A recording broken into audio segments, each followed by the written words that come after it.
Hello everyone, मेरा नाम संतोष है और यह मेरा बेटा दर्शित है। यह भी 6 साल का है।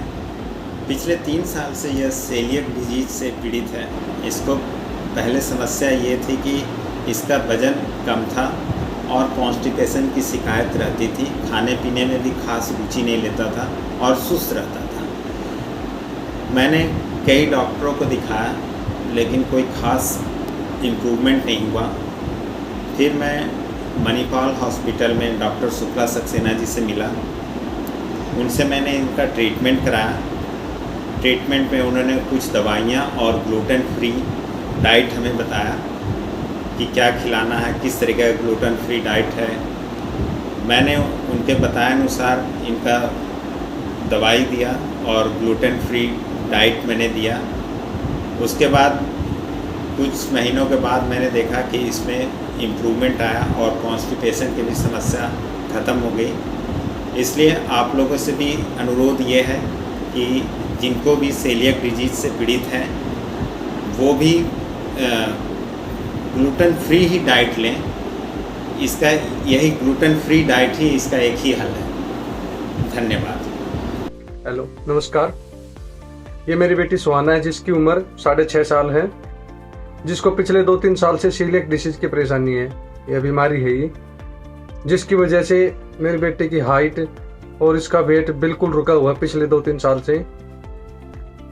मैंने काफ़ी जगह ट्राई किया। उसके बाद मैंने अपने मणिपाल हॉस्पिटल में डॉक्टर शुक्ला सक्सेना से मिला, जिन्होंने मेरे बेटे की ग्लूटेन फ्री डाइट शुरू की और कुछ दवाइयाँ भी शुरू की, जिससे अभी मेरे बेटे को काफ़ी आराम है। मैं डॉक्टर शुक्ला सक्सेना का धन्यवाद करना चाहूँगा। Hello everyone, I am Dr. Shukla Saxena, Senior Consultant Pediatric Gastroenterologist and Hepatologist at Manipal Hospital, Delhi. May month is celebrated as Celiac Disease Awareness Month, and this year we have formed a celiac support group for all the parents whose children are suffering from celiac disease. In this group, we have shared their experiences and we have told them about the availability and various myths and facts related to gluten-free diet and any complications which are being arising from celiac disease. Now, since a lot number of cases are still being not diagnosed in time, awareness needs to be raised against this disease. In order to do so, today I am going to discuss some symptoms which is important for you to know about atypical or silent celiac disease. So classically we see that in children, celiac disease usually present with diarrhea or failure to thrive.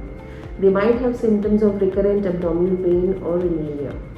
But it is important to remember that in large number of cases, it may present with atypical symptoms. For example, a lot of parents come to me and they say that बच्चे की growth बराबर नहीं हो रही है.